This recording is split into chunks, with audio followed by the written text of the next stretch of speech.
이사야서 말씀 23장 10절부터 18절 말씀 봉독하겠습니다.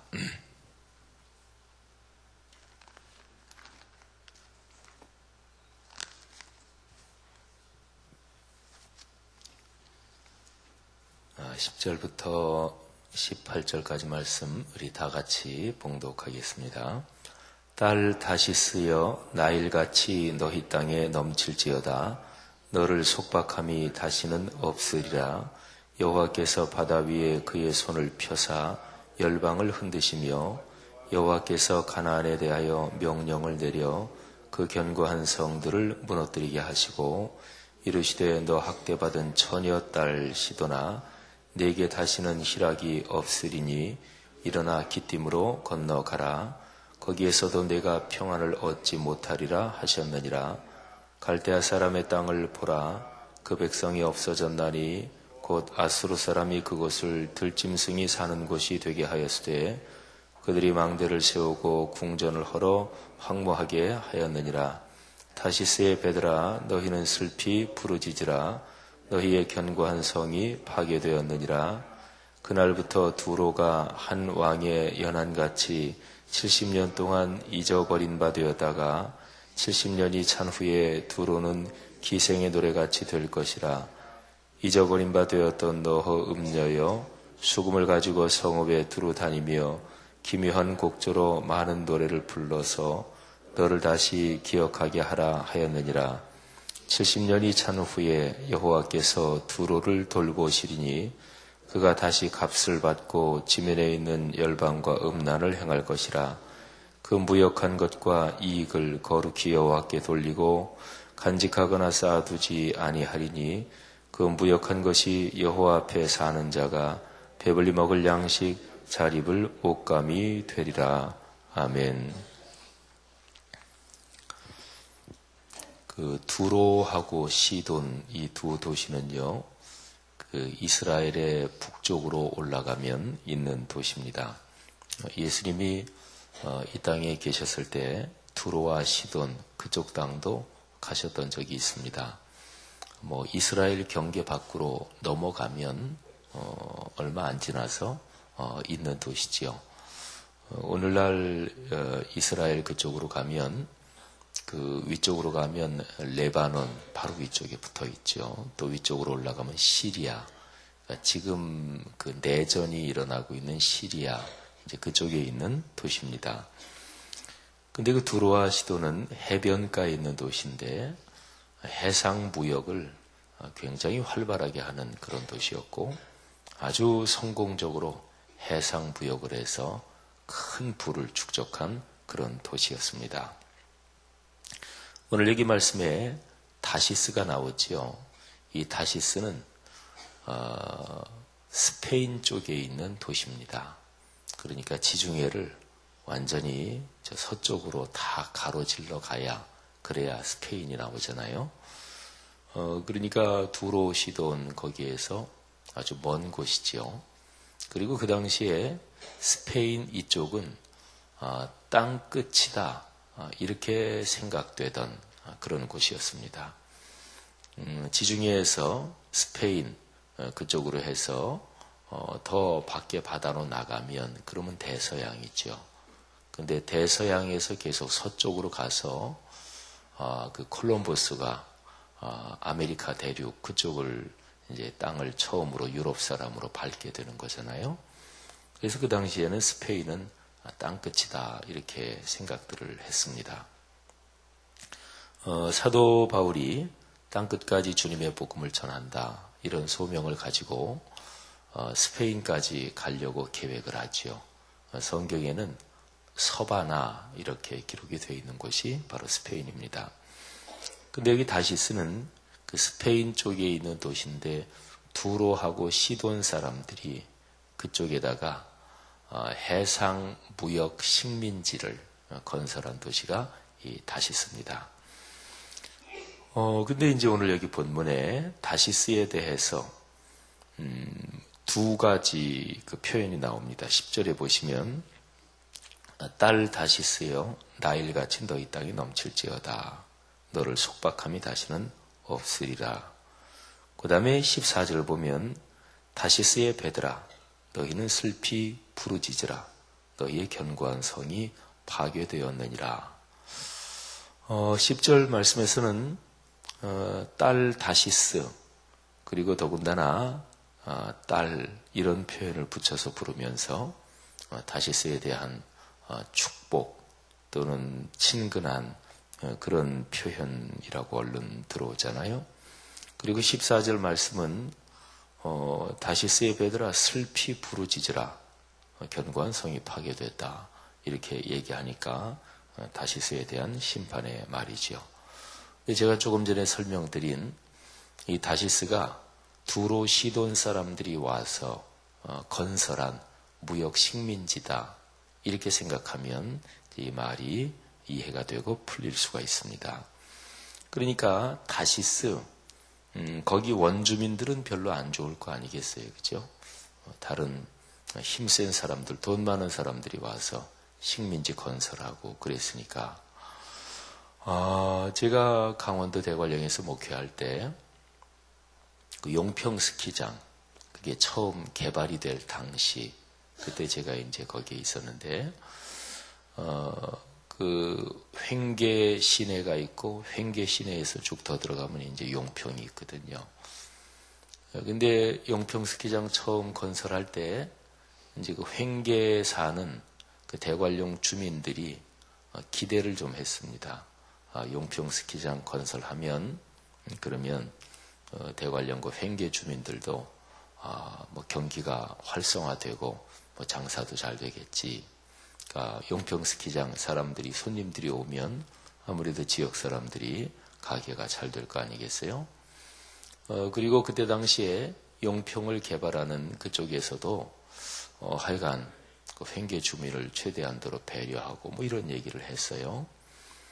근데 용평 스키장 다 건설되고 나서 뭐 보통 많이 사람들이 왔다 갔다 하면 제일 많이 이제 장사가 되는 게 음식점, 주로 이제 먹는 장사가 제일 기본적이잖아요. 근데 용평 스키장 거기에서 좀 고급 음식 이런 것만 하면 괜찮겠는데 거기에서 가장 우리나라 음식 중에서 저렴하고 일반적인 게 뭐 짜장면 이런 거잖아요. 근데 그것까지 그냥 용평 스키장 메뉴가 다 있는 거예요. 그러니까 사람들이 뭐 횡계 시내로 내려올 이유가 없죠. 횡계 시내에서 용평 그 스키장까지는 차로 한 15분 정도 이렇게 가는데 누가 뭐 음식 먹으러 횡계 시내까지 내려오겠어요?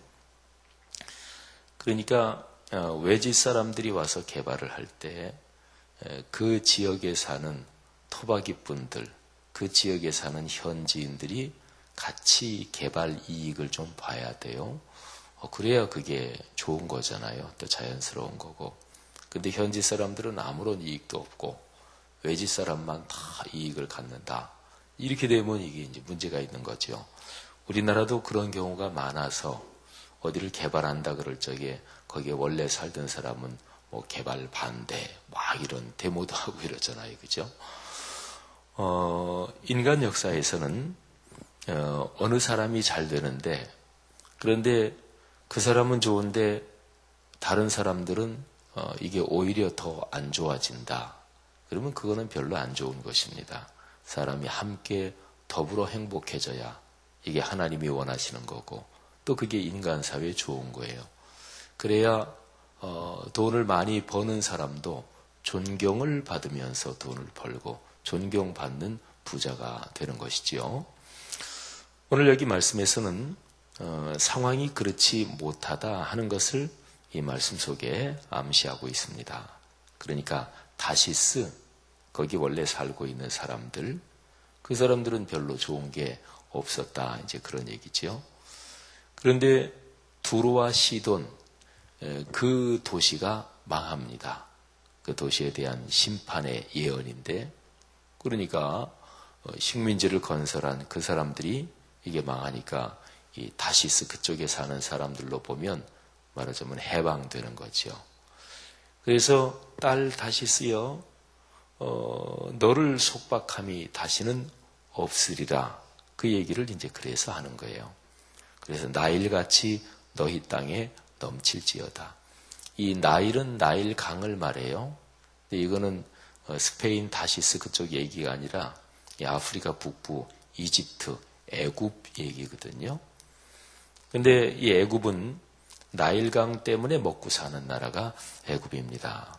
그래서 나일강이 매년 이제 우기 비가 오는 철이 되면 상류에서부터 해서 이 많은 강물이 이 나일강에 강 수위가 올라갑니다.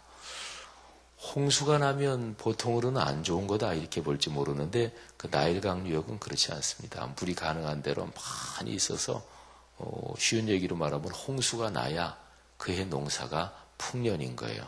그러니까 상류에서부터 이 강물이 흙을 실어 내려와서 자연 객토가 되는 거죠. 새 흙을 부어 놓으니까 이 토양이 얼마나 좋아져요.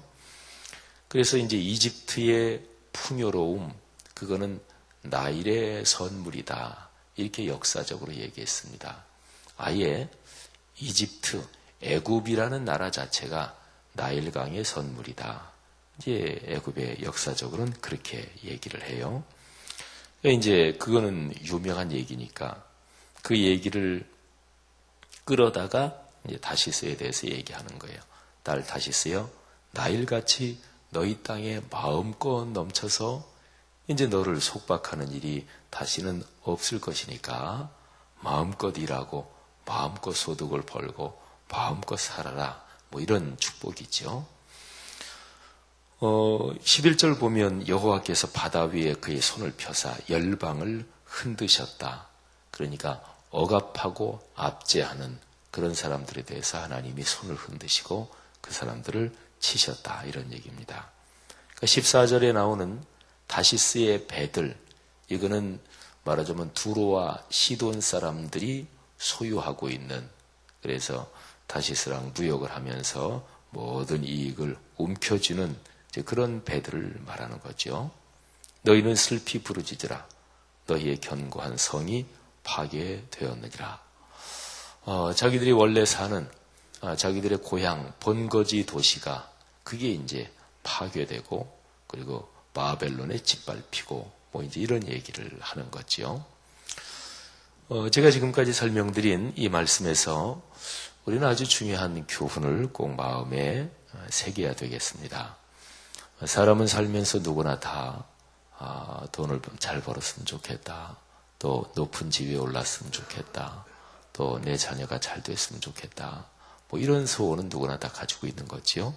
또 그렇게 잘 돼야 됩니다. 성경이 기본적으로 천지를 창조하고 나서 하나님이 사람을 만드시고 나서 생육하고 번성하라 이렇게 말씀하셨는데 그 말씀은 명령이에요. 그 말씀의 형태는 명령형입니다. 생육하고 번성하라. 그런데 그런 명령은 얼마든지 좋잖아요. 그죠? 그러니까 잘 되라는 명령이니까 너는 잘 될지어다. 그건 좋지요. 그죠? 그런 명령이 얼마든지 좋죠. 그러니까 하나님은 그러신 분이에요. 당신이 이 피조 세계를 만드시고 나서 가장 기본적으로 당신이 만든 모든 피조물이 잘 될 것을 명하셨고 또 그거를 간절히 원하시는 분이십니다. 그러니까 하나님이 만드신 모든 피조물, 특별히 우리 사람이란 존재가 말이지요. 하나님의 말씀에 깊이 귀를 기울이고 그리고 그 말씀을 경청하고 하나님의 뜻에 따라 살면 그러면 우리는 생육하고 번성할 수 있습니다. 이건 아주 참 중요한 얘기죠. 그런데 생육하고 번성하라는 그 명령에서 아주 중요한 것이 더불어 그렇게 돼야 돼요. 특별히 사람한테 주어진 명령은 하늘에 있는 것, 땅에 있는 것, 그리고 땅 아래 바다에 있는 모든 것을 잘 다스려라. 그러니까 잘 관리해라. 돌보아라. 이게 사람한테 맡겨진 명령이에요. 그러니까 사람이 저 혼자만 좋자고 다른 거 이렇게 저렇게 전혀 돌보지 않고 나 몰라라. 그러면 그건 하나님의 명령에 어긋나는 것이지요. 그래서 사람이란 존재는 살아가면서 내가 행복하게 사는 것이 다른 존재들에게 덕이 되고 유익이 돼야 돼요. 이게 하나님의 뜻입니다. 사랑하신 여러분, 성경의 이런 명령, 또 이런 말씀에 대한 소원을 가지십시오. 하나님, 제가 주님의 거룩한 뜻대로 주님이 사람을 만드시고 그렇게 명령까지 하셨다고 하는 그 말씀 진심으로 감사합니다. 생육하고 번성하고 번창하고 그리고 형통하기를 원합니다. 그건 하나님이 명령하신 거니까 그거는 마음껏 그렇게 기도하시면 돼요. 그런데 그 기도에다가 반드시 성경적인 명령을 또 하나 꼭 연결시켜서 기도하십시오. 하나님, 제가 번성하고 성공하고 형통하는 것이 제 주변의 다른 사람들, 또 좀 더 폭넓게 오늘날은 환경 문제가 아주 심각한 문제잖아요. 그래서 제가 번성하고 번창하고 잘 되는 것이 이 지구 환경에도 다 이롭게 하옵소서. 그러니까 어떤 사업을 하는데 그게 환경을 막 망가뜨린다? 그건 좋은 사업은 아니에요. 예를 들어서 얼른 무슨 음식점을 하든 뭐를 하든 공장을 하든 이게 폐수가 나오는데 법에 따르면 폐수시설 설비를 다 하게 돼 있죠. 그런데 여러 가지 여건이 열악해서 그렇겠지만 뭐 폐수 설비라고 하면은 비용이 다 많이 들잖아요. 그래서 설비를 안 하고 몰래 폐수를 방출하고 또는 비가 많이 올 때 그때는 한꺼번에 그냥 콱 방출해버리고 그러면 이제 강이 오염이 되는 거지요. 예를 들어서 어떤 사업을 할 때 법에 따라서 폐수 시설을 다 법대로 그렇게 처리하고 하면 이건 도무지 이익이 남지 않는다. 그 사업이 타산이 안 맞는다. 그러면 그리스도인으로서는 그 사업을 안 하는 게 좋습니다. 근데 한다 그러면 법에 따라서 그걸 정직하게 하는 게 그게 그리스도인다운 거예요. 안 그러면 강이 망가지고 물이 썩으면 뭐 근본적으로 사람도 살 수 없습니다. 여러분, 제가 지금 드리는 말씀은 하나님의 말씀을 가만히 묵상하면서 이 말씀을 이렇게 읽고 딸 다시스여 나일같이 너희 강에 넘칠지어다. 다시스의 베드라 너희는 슬피 부르짖을지어다. 또는 너희는 번성하고 번창하라. 아멘. 근데 말씀은 묵상하면서 내 생활, 우리 사회에 이거를 이렇게 연결시키는 작업이 필요합니다. 그걸 가리켜서 묵상이라 그래요. 그러니까 말씀에서 번성하고 번창하라. 아멘. 근데 사람에게 돌보라는 명령이 맡겨지셨으니까 같이 번성하고 번창해야죠. 그럼 같이 번성하고 번창한다는 게 무엇일까? 그러면서 이렇게 묵상하고 기도하면서 우리가 사는 사회 이런 거를 가만히 생각해 보면 제가 지금 말씀드린 것 같은 그런 생각이 이렇게 떠오를 수 있고 하나님이 그런 깨달음을 주실 수가 있죠. 여러분이 묵상한다고 할 적에는 여러분에게는 또 여러분의 상황에 맞는 어떤 또 다른 그런 거를 떠올릴 수 있겠지요. 제가 목사로서 묵상한다면 우리 교회가 규모가 있고 그렇지만 한국이 지금 큰 교회, 작은 교회 이게 한국 경제처럼 이 빈부격차가 심해지고 있는데 작은 교회들이 점점 문을 닫고 있어요. 이게 한국 교회의 심각한 현실이에요. 그래서 우리 교회에서 올해 사역에서 작은 교회를 길을 쓰고 한번 돕는다. 작은 교회들이 미자립 교회들이 자립되도록 한다. 이걸 하는 거거든요. 그러니까 생육하고 번성하라. 하나님이 너희를 축복하신다 그럴 적에 규모가 큰 교회들이 아멘 이렇게만 있으면 이거는 성경적인 것 같아도 아니지요. 우리 교회처럼 규모가 있는 교회에 맡겨진 책무가 있단 말이에요. 그 책무를 다하지 않으면 그건 하나님의 축복이 아니죠. 그게 어떻게 보면 눈 가리고 아웅하는 거란 말이죠. 신앙은 그러면 안 되잖아요. 그렇죠? 그러니까 하나님의 말씀은 삶으로 이어져야 돼요. 생활 현장에까지 반드시 연결이 돼야 돼요. 그러려면 묵상을 해야 돼요. 말씀을 듣고서 이 말씀을 나는 어떻게 실천할까? 이 말씀이 나한테는 뭐를 실천하라고 말씀하시는 걸까? 근데 그거는 각자가 묵상해야 돼요. 예를 들어서 설교자가 설교를 하고 나서 여기 계시는 모든 분들에게 일일이 집사님은 이 말씀을 이렇게 실천하십시오. 권사님은 이렇게 실천하십시오. 그렇게 할 수가 없잖아요. 또 그거는 각자의 생활 환경이 다르니까. 여러분, 설교를 듣거나 또는 말씀을 읽고 묵상을 할 때 또는 하나님께서 이런저런 기회에 말씀이 내게 다가오게 하실 때 그때 그 말씀을 붙잡고 진지하게, 그리고 어떻게 표현하면은 치열하게 묵상하시기를 바랍니다. 그게 복이에요. 그럴 때 말씀이 내 삶으로 이어지고, 말씀이 삶으로 이어진다는 얘기는 말씀에 있는 그 아름다운 축복이 내 삶, 자녀손들에게 이게 연결된다는 것입니다.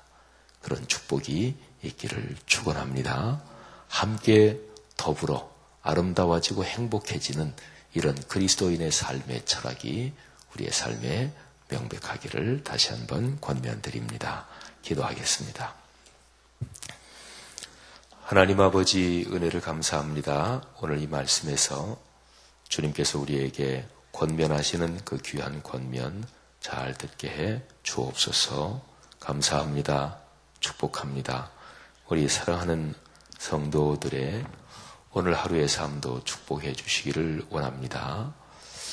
비도 오고 또 오늘 돌풍도 불 수 있다고 하는데 왔다 갔다 하는 날씨 속에서 건강 잘 지킬 수 있도록 축복해 주시고, 성도들의 자녀들, 또 어린 자녀들, 손주들, 자라는 세대들 하나님이 축복해 주시옵소서. 하나님께서 우리가 전도 대상자 VIP로 정하고 기도하고 있는 그분들을 축복해 주시고, VIP 그분들의 삶을 축복하시며 경제를 축복하시고, 또 삶의 모든 일 아름답고 형통하게 이루어질 수 있게 하시고, 또 그분들이 하나님이 정하시고 뜻하신 그런 시기에 참 아름답고 자연스러운 귀한 방법으로 창조주 하나님을 만나고 주 예수 그리스도 믿고 하나님의 자녀가 되게 하옵소서. 감사합니다. 우리 성도들의 자제들, 가족들 가운데 군복무, 외국 유학, 이렇게 저렇게 타지에 나가 살고 있는 그런 가족, 친족, 자녀들 하나님이 축복해 주시기를 원합니다. 가게, 공장, 사업, 또 직장을 하나님이 축복해 주시옵소서. 감사하며 예수님 이름으로 기도 올립니다. 아멘.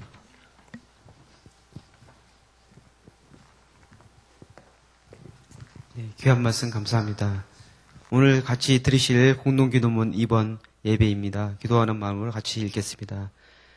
우리 예배를 받기에 홀로 합당하신 주님, 우리 공동체가 주님을 예배할 때마다 우리의 경배를 받으시고 하나님의 임재와 현존으로 응답하옵소서.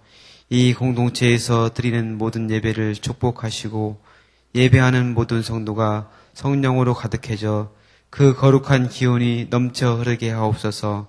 하나님이 찾으시는 예배자들이 이 공동체 안에서 훈련되어 일어나게 하옵소서. 모여서 우러르는 예배의 감동이 흩어져 섬기고 나누는 삶의 아름다움으로 이어지게 하옵소서. 아멘.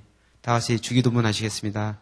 하늘에 계신 우리 아버지, 아버지의 이름을 거룩하게 하시며 아버지의 나라가 오게 하시며 아버지의 뜻이 하늘에서와 같이 땅에서도 이루어지게 하소서. 오늘 우리에게 일용할 양식을 주시고 우리가 우리에게 잘못한 사람을 용서하여 준 것 같이 우리 죄를 용서하여 주시고 우리를 시험에 빠지지 않게 하시고 악에서 구하소서. 나라와 권능과 영광이 영원히 아버지의 것입니다. 아멘. 네, 오늘 같이 기도하실 기도 제목들이 있습니다. 지금 들은 말씀이 내 삶으로 이어지게 하옵소서. 주일에 선포된 말씀을 따라 두려움 없이 전진하는 믿음을 갖게 하옵소서. 전도 대상자 VIP를 우리가 주님 앞에 봉헌했는데 그것을 품고 기도할 때 전도의 열매 맺게 하소서.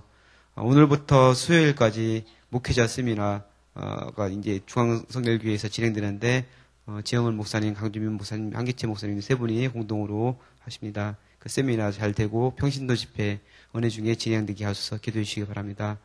2013년 국내외 아웃리치 팀들을 축복하셔서 지혜롭게 준비하게 하소서. 그리고 개성공단 철수가 원만히 이루어지게 하시고 피해를 보고 있는 중소기업들을 주님께서 회복되게 하소서. 같이 기도하시고 여러분이 가지고 나오신 기도의 손을 아뢰신 후에 자유롭게 돌아가시기 바랍니다. 기도하겠습니다. 사랑의 아버지 하나님 감사합니다.